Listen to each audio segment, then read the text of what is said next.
Hello, everyone. This is Tom Fox, and I'd like to welcome you to the Daily Compliance News.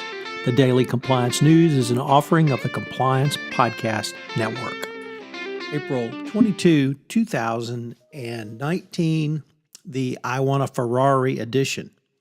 First up, the Odebrecht scandal continues as it's moving out of Brazil into other countries, according to the BBC. The largest number of bribes apparently were paid in Peru, where $30 million in bribes was paid between 2005 and 2014. This is highlighted by the suicide of one of Peru's former presidents just as he was about to be arrested on charges of corruption. But the Odebrecht scandal has literally rocked the entire Latin American continent. Next up, and you're probably wondering where the Ferrari comment came. Well, it came from a just devastating New York Times front page piece about distributors in the opioid crisis and how they rejected, overcame, circumvented, or actually had no controls around prescriptions and huge prescriptions for opioid prices. Indeed, one McKesson compliance officer complained that asking for resources was, quote, like asking for a Ferrari, end quote. Another company, RDC, was reluctant to hire a compliance consultant at that distribution company. So when you don't have a commitment to compliance and you don't have internal controls, it's hard to circumvent controls if you don't have them. And if you do have them, it's apparently fairly easy to circumvent them. Next up, who is the worst owner in all of professional sports? Unfortunately, that title would appear to go to James Dolan, the owner of the New York Times. In another Times article, this time in the sports section, the Times details all of the missteps for the Knicks. For the second time in 5 years, they won 17 games this past year. It's their sixth year in a row when they failed to make the playoffs, and the 12th time in 15 years.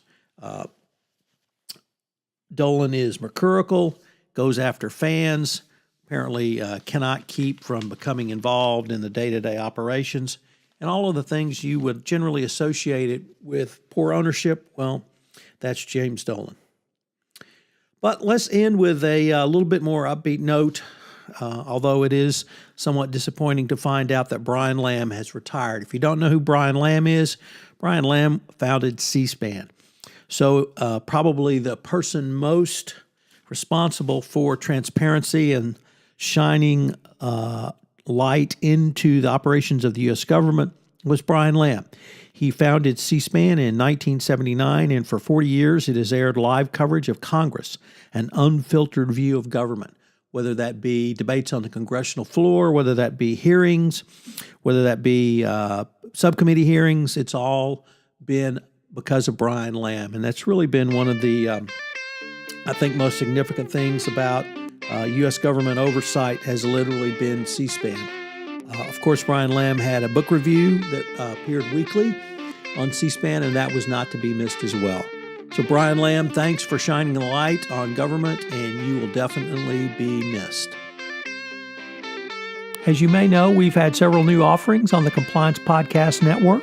One of those includes Popcorn and Compliance, where Jay Rosen and I take a look at compliance through the lens of movies, both current, contemporary movies, and classic movies.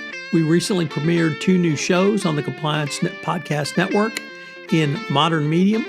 Paris Fox takes a look at how you go through the process of designing art and why it's so important for the compliance practitioner to utilize these skills in their communications with their employees. In Forensically Speaking, Jonathan Marks helps you understand the forensic side of compliance.